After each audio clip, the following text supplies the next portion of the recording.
Okay, so let me do this question. This is one of the harder questions, mainly because I read this. Me reading this is what tells me immediately, oh, it's going to be a little bit harder. It says, the T of the word sits atop the highest mountain at, here it is, 370 meters above the green, which means your vertical height is changing. So some of the simpler algebraic simplifications, that they don't happen. So you have to, so in treating this projectile motion, you have to just brace yourself to possibly do more complicated algebra. So let me first set up the question here. So this is projectile motion. And let me just sketch the picture as I go so that I don't misread anything. The T of the world's longest part 3 sits atop South Africa's Hecklip Mountain at some, so let me just put the location for T, where golf ball will be getting launched, and it's saying it's sitting atop some distance, let's say height h, above, can be only reached by helicopter. The horizontal distance to the green, so there's some green here, and we have the horizontal distance. Do I want to call that range r? Let's call that range r. So there's range r that's given. So, I guess let me write it down. H is 370 meters. Range is 367 meters. Okay, neglect hair resistance and answer the following questions. If a golfer launches a shot at, we are given the angle, theta, at 40 degrees with respect to the horizontal, what initial velocity must she give the ball? Yeah, because you are imagining you want this ball to reach the green. Maybe hole in one. And so the question is asking for what is that initial velocity.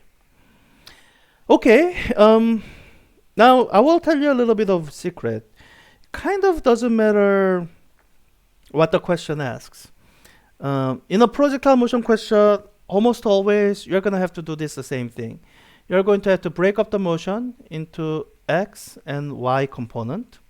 So this V naught, which we don't know, we still need to kind of break it up into x and y component and figure out the expressions for those. And for that, you use this right triangle that I just drew. Y component, that's opposite side of the angle. So when you work out, so it's going to be the hypotenuse, V naught, times the sine of the angle. The x component, it's going to be the ka, it's adjacent over hypotenuse, that's the cosine. So the adjacent side will be the hypotenuse times the cosine of the angle. So you kind of have to do this almost no matter what the question. And almost no matter what the question, you have to write down the kinematics equations for x component and for y component for most of the questions. So for the x component, you are using the fact that you know the acceleration. It's a downward at minus g. So the no acceleration in the horizontal component. So your initial x velocity kind of remains your x velocity forever. So you can say my final x position is my initial x velocity times the final time t final. So that's an equation you can write down. And when you look at this, usually the thing that you don't know is the time, and usually the motion that tells you the time information is the vertical motion. And here, let me just cut to the chase. I have a lot of information about position. I have the starting height, I have the ending height at y final is equal to 0. So I feel like that's what I should write down. I should write down the y equation, y final is equal to, and this is the part that complicates the problem. My initial y height, I would have liked to say that was 0. It's not. It's h. That's my initial height plus the initial y velocity, v naught sine theta. And then because it's projectile motion, minus 1/2 g t final squared.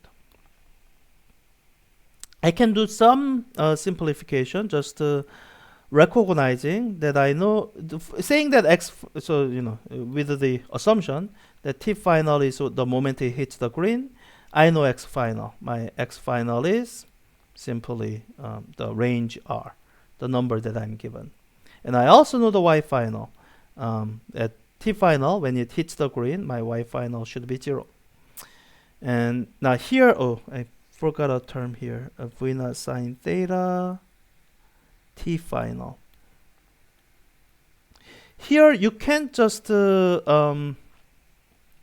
cancel out by t final because this term doesn't have t final in it, so it won't cancel out fully.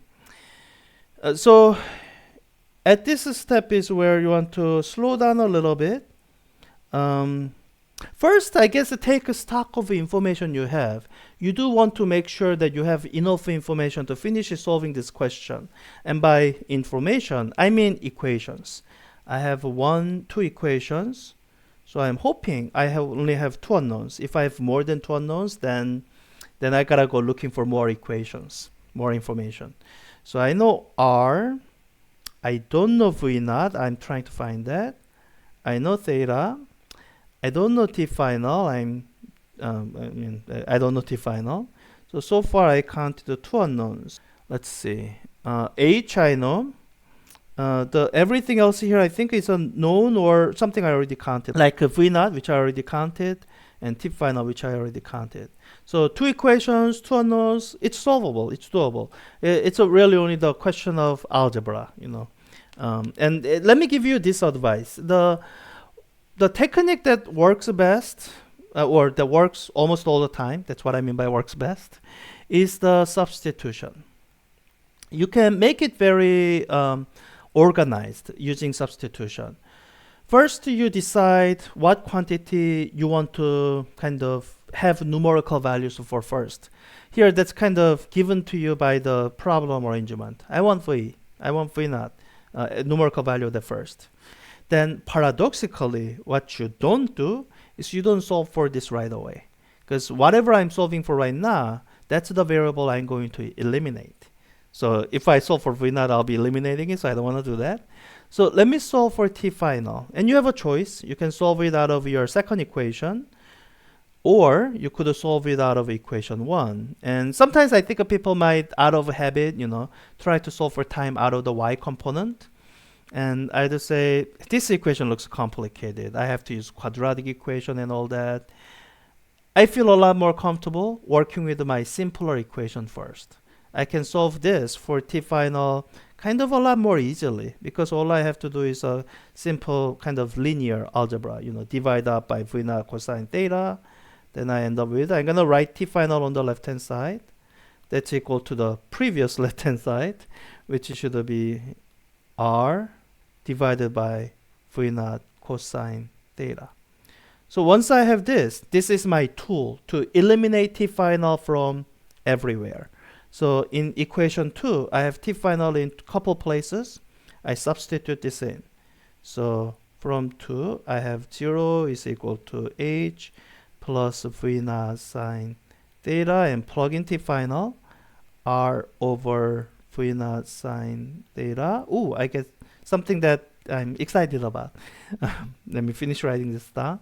Minus 1/2 g r squared over v naught squared sine squared theta. What I'm excited about is cancellations. This v naught sine theta, oh wait, well, not as much cancellation as I wanted, because this is not supposed to be sine theta, it's supposed to be cosine theta. V naught cosine theta, v naught cosine squared theta. I am still excited because this v naught is cancelled by this v naught. So as I look across the terms, v naught, which I'm solving for, occurs only in one place here, v naught squared. So what I can do is I can first solve for v naught squared and then just take the square root of the whole thing. I don't need to use quadratic formula. This is turning out to be a lot simpler than I was initially fearing. So let me do this algebra. I'm gonna need a little more space, so let me make the space here, and I'll just Just to, write down the simplified version of this equation. So that goes like 0 is equal to h plus v naught canceled out. I have r times sine theta over cosine theta. That looks like r times tangent of theta. Just a little bit of simplification. Minus 1/2 g, and then numerator I have r squared, denominator I have v naught squared times cosine squared theta. So the very first thing to do is I should put this term kind of on its own. It's the term with the v naught. Putting that on its own will kind of tell me, okay, what do I need to do next? So I'm going to move this to left hand side. That gives me 1/2 g r squared over v naught squared times cosine squared theta is equal to the remainder h plus r tangent theta. Quite a few steps of algebra. Let me do this as the next step. I'm going to multiply by a quantity that's designed to make sure this v naught is on its own side by itself. So I'm going to multiply by 2 to cancel out 1/2, divided by g to cancel out g on the numerator, and then the rest of the terms with the numerator and denominator flipped. So it's cosine squared theta over r squared. When I do that multiplication to the left hand side, I'll be left with 1 over v naught squared. That was the entire purpose of that combination. So 1 over v naught squared is equal to everything on the right hand side. So it's h plus r tangent theta times 2 cosine squared theta over gr squared. And I guess I could do more algebra from here, but let me share a little bit of I don't know, secret. So everything you have here should be something that you have numbers for, which means you can get numerical value of 1 over v naught squared today, right now, without any more algebra. So I can just get that, and then I can do the rest of the algebra with the numbers, take the reciprocal and then square root. So let me do it that way. That sounds a lot less painful than, doing the rest of the algebra symbolically. So let me put all from up over here. So it's gonna be, let's say h was 370 meters. I'm looking at over here. And let me put in the units to make sure I didn't make any mistakes along the way. R is 367 meters, and then times tangent of theta, so tangent of 40 degrees. That's the whole first parenthesis, second parenthesis, 2 times cosine of 40 degrees squared divided by g, 9.8 meter per second squared, times r squared. So that's 367 meters squared. And if I made no algebra mistake, it should have been units of 1 over v naught squared. So I guess second squared over meter squared. That's what it should have been unit of. 1 second per, oh yeah, Japanese tens. That's,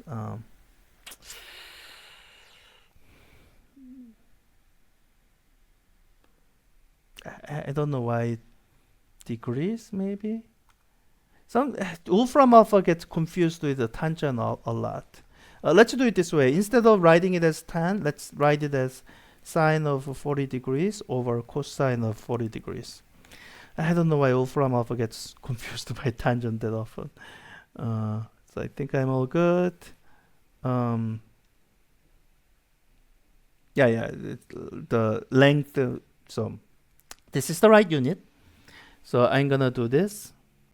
I'm going to take this entire quantity, raised to power of -1, that's taking the reciprocal, and then take the square root. That should give me something in meters per second. That's going to be my v naught. So 40.7 meters per second. 40.7 meters per second. Good? What is the time to reach the green? Oh, so once you have v, you can go back. So this is one of the reasons to keep your intermediate work. As a part of your solution process, you solved for t final. in terms of other known quantities and the one unknown that you are trying to solve for. I now have V naught, which means I can plug that back in here, get R divided by all of this. That'll give me T final, just kind of almost automatically. So let me do this. I'm gonna just use this expression as it is. That's my V naught. So that's gonna be R 367 meters divided by that V naught times cosine of 40 degrees. So that should give me the time in seconds. Let's hope and double check. 11.8 seconds. That sounds about right. Right in the sense of number of significant figures. I have very little number sense on whether that's right amount of time for typical, golf ball flight time. I don't know. But yeah, this is the question again. It's a little bit harder, a little more algebra steps than other standard level ground questions. But it's doable, especially if you are considering how you approach the solving for the system of equations, and just lean on the easier equations first to try to eliminate the intermediate quantities. And if you are lucky, you might get cancellation like this in your more complicated expression. And if you are not lucky, then you would have had to use quadratic formula or sage math, computer algebra system. Yeah. But this is the